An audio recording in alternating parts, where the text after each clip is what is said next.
캐스터, 오늘 반등의 요인 뭐라고 봐야 되겠습니까? 미 10년물 국채금리가 2.9%도 돌파했지만 이 쟁쟁한 기업들의 실적과 실적 기대감과 유가, 천연가스 가격 등 에너지 가격 하락세에 뉴욕 증시 주요 지수 일제히 강한 상승세를 나타냈습니다. 다우와 S&P 500 지수가 1% 이상 올랐고 나스닥 지수가 2.15% 급등세를 보였습니다. 또 중소형주 중심의 러셀 2000 지수도 2% 올랐는데요. 투자자들이 상대적으로 리스크가 큰 종목을 선택했다는 것을 의미합니다. 월가의 대표적인 낙관론자 마르코 콜라노빅 JP모건 전략가도 단기적으로 랠리가 있을 것으로 생각한다며 특히 소형주나 변동성이 큰 종목을 기대해 볼 만하다고 말했는데요. 오늘과 같은 공격적인 선택에 수익이 뒤따를지 지켜보셔야겠습니다. 화요일장을 상승세로 이끈 요인 중 하나는 앞서 말씀드렸듯이 기업 실적인데요. 존슨앤존슨은 시장 예상을 웃돈 주당 순이익과 예상치를 밑돈 매출을 공개했습니다. 또 백신 매출 감소를 예상하면서 올해 가이던스도 하향 조정했습니다. 장난감 제조업체 하스브로도 매출은 예상에 부합했지만 주당 순이익이 예상보다 저조했는데요. 그럼에도 불구하고 애초 이번 실적 시즌에 대한 기대감이 크지 않아서인지 두 종목 모두 3% 그리고 5%대 상승률을 기록을 했습니다. 중소형 은행들도 실적을 발표했는데요. 그중 시티즌스 파이낸셜은 호실적을 발표하면서 6.8% 급등을 했습니다. 은행주 전반에 훈풍을 불어다 줬습니다. 화요일장 마감 이후에는 넷플릭스와 IBM이 실적을 공개했습니다. 넷플릭스 정규장에서는 상승 마감을 하긴 했는데요. 시간의 거래에서 현재 25% 넘게 폭락 중입니다. 매출도 예상치를 밑돌았지만 지난 1분기에 유료 구독자 수가 20만 명 줄면서 사상 첫 감소세를 보였고요. 2분기에는 200만 명이 감소할 것으로 예상된다고 밝혔기 때문입니다. IBM은 호실적을 발표하면서 시간의 거래에서도 오름세를 이어가고 있습니다. 미국의 시가총액 상위 종목 보시죠. 탑10 모두 빨간불을 켰는데요. 국채금리가 급등하는 상황에서는 흔치 않은 일이죠. 애플과 마이크로소프트가 1%대, 그리고 알파벳과 테슬라가 2%대, 아마존이 3%대 상승률을 기록을 했는데 테슬라는 현지 시간 20일에 실적 발표도 앞두고 있습니다. 버크셔 해서웨이 상승률 상대적으로 작았지만 빨간불을 켰고요. 메타가 3.1%, 엔비디아가 1.9% 올랐고 헬스케어주도 나란히 오름세를 보였습니다. 긴 휴장을 마치고 돌아온 유럽 주요국 증시는 소폭 하락 마감을 했습니다. 국제통화기금이 세계 경제 성장률 전망치를 하향 조정한 여파로 풀이가 됩니다. 비트코인 가격은 5,100만 원대로 올라온 이후 계속 유지를 하고 있습니다. 오전 7시 기준으로도 5,100만 원대에 거래되고 있습니다. 국제유가는 IMF가 세계 경제 성장률 전망치를 하향 조정하자 원유 수요에 대한 우려가 부각되면서 하락을 했습니다. WTI가 배럴당 102달러 선에서 거래를 마쳤고 현재 브렌트유 배럴당 107달러 선에서 거래가 되고 있는데요. 이러한 유가 하락이 증시에는 긍정적으로 작용을 했습니다. 한편 미 10년물 국채금리는 이제 2.8%대를 넘어서 2.9%대까지로 올라왔습니다. 현재 2.94% 나타내고 있는데요. 금리가 상승세를 지속하고 있는 만큼 증시를 추가적으로 압박할 가능성이 남아 있습니다. 원달러 환율은 1,236원 90전에 마감을 했습니다. 서학개미 브리핑은 잠시 후에 전해드리겠습니다.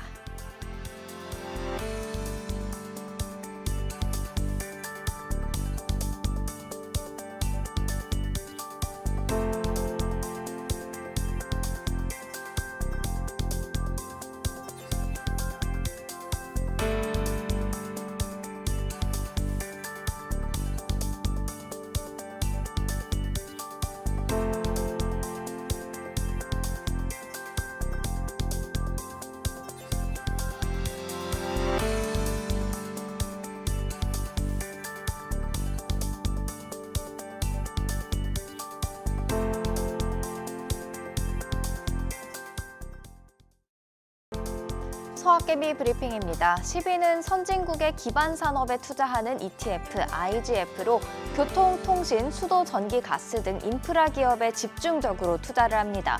또한 글로벌 인프라 투자답게 미국, 캐나다, 호주, 다수의 유럽 국가 등 여러 국가에 투자를 하고 있습니다.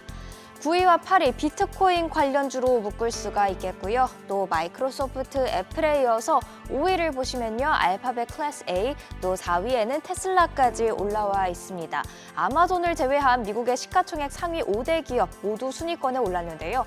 서학개미가 대형주를 대량 매수했다는 측면에서는 안정성을 추구했다는 것을 알 수가 있고 기술주를 선택했다는 면에서는 기술주가 저점에 도달했다는 생각이 깔려 있다는 것을 알 수가 있는데요.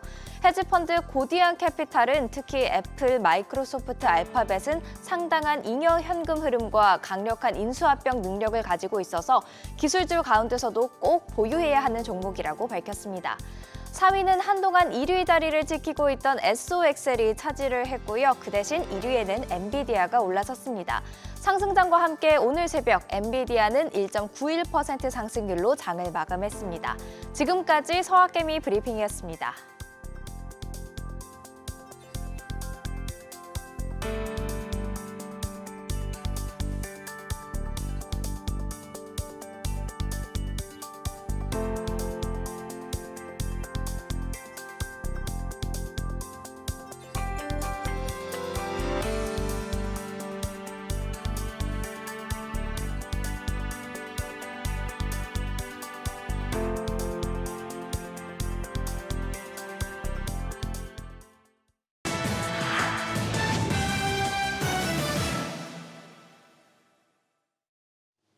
글로벌 비즈입니다.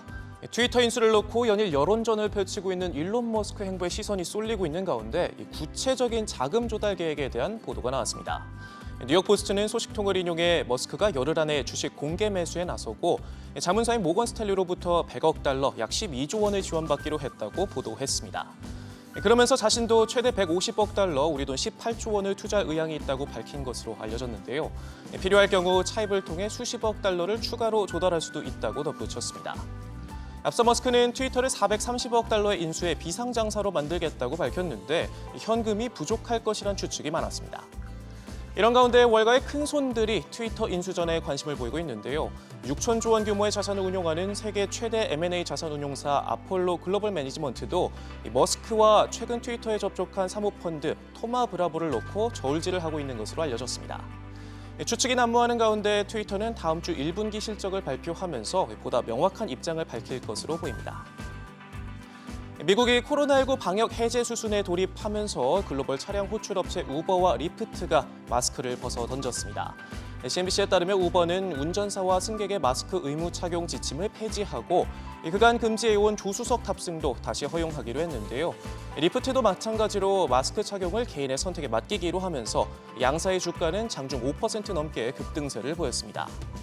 어제 플로리다 연방법원이 바이든 행정부의 마스크 의무화 연장 결정을 무효하고 판결하면서 방역 정책의 가장 보수적인 분야로 꼽혔던 대중교통도 마스크 벗기에 동참하고 있는데요.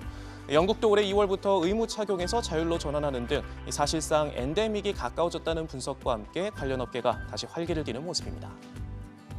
이 같은 분위기 속에 글로벌 사모펀드 블랙스톤은 포스트 코로나 사업에 거액을 베팅했습니다. 미국 최대 기숙사 개발 운영업체 아메리칸 캠퍼스 커뮤니티를 128억 달러, 우리 돈 15조 원에 인수하기로 했는데요. 학생들이 길었던 원격 수업을 끝내고 캠퍼스로 돌아갈 것이란 기대감에 관련 부문 역대 최대 규모의 투자에 나섰습니다. 블랙스톤이 품은 아메리칸 캠퍼스 커뮤니티는 미국 대학가의 166개의 건물을 소유하고 있는 대형 학생주택 개발업체인데요.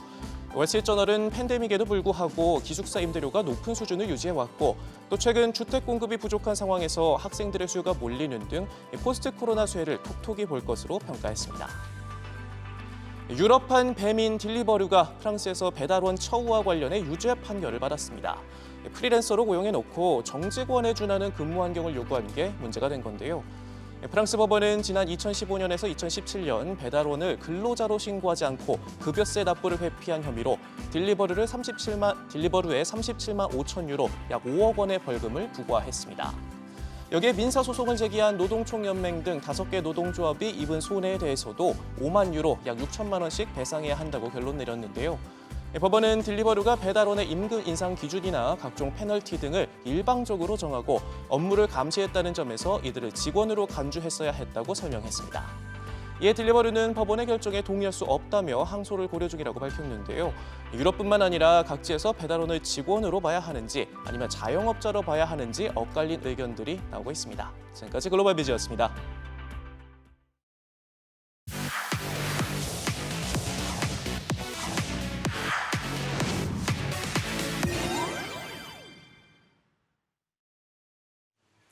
글로벌 비즈니스 리더들의 전략을 직접 들어보는 모닝 인사이트입니다.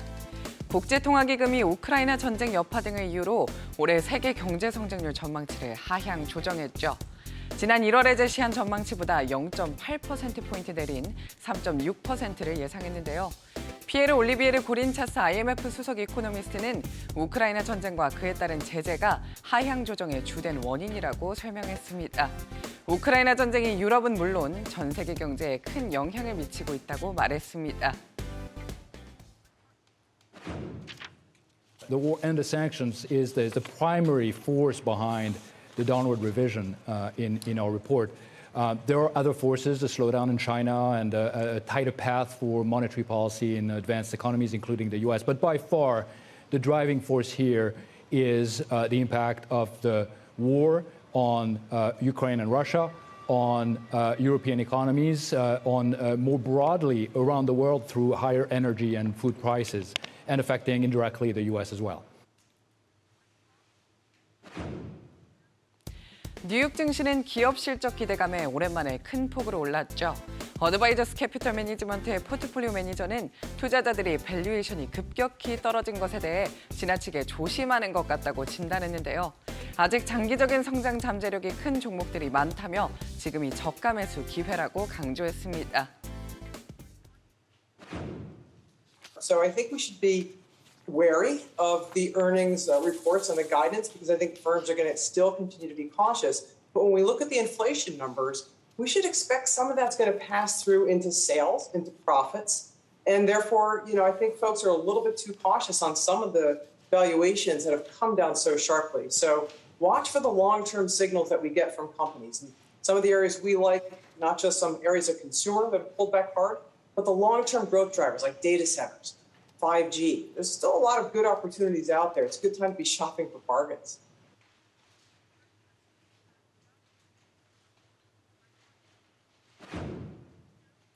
모건 스탠리의 수석 미국 주식 전략가는 방어주에 주목했는데요. 국채 금리가 크게 움직일 것이고 이는 방어주 밸류에이션에 큰 도움이 될 것이라고 설명했습니다. 특히 헬스케어와 리치 등의 전망이 밝다고 분석했습니다. But the one thing that keeps me interested in staying defensively oriented is the fact that rates have moved so much at the back end. Normally that's bad for defensive stocks, and yet these bond proxies have continued to do well. And what we think is about to happen now is that rates are having a blow-off move. They will come in hard, and that will further support these valuations in these defensive sectors. So healthcare, REITs, staples, and utilities still look quite good to us right now. And if you want to barbell that with some cyclicals, it's probably energy is the one that still looks pretty good.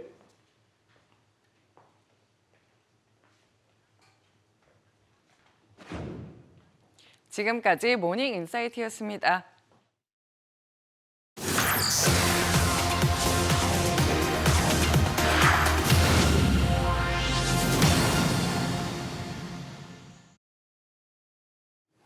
기자가 콕 집어 전하는 뉴스 뉴스픽입니다. 코로나19 봉쇄령으로 가동을 중단했던 중국 상하이 테슬라 공장이 어제 다시 가동을 시작했습니다. 부품 재고가 많지 않아서 앞으로 공급 상황이 관건이 될 전망인데요. 이런 가운데 앞으로 5년 내에 테슬라 주가가 $5,000를 넘어설 것이란 전망도 나왔습니다. 장갈 기자와 테슬라 관련 소식들 짚어보겠습니다.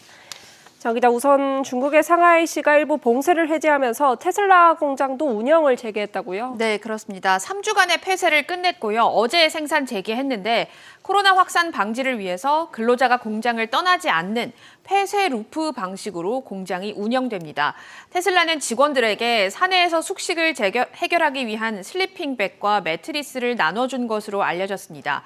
중국 매체들은 테슬라가 24시간 2교대로 근무하면서 3, 4일 안에 최대 생산 수준을 회복할 것으로 전망을 했습니다.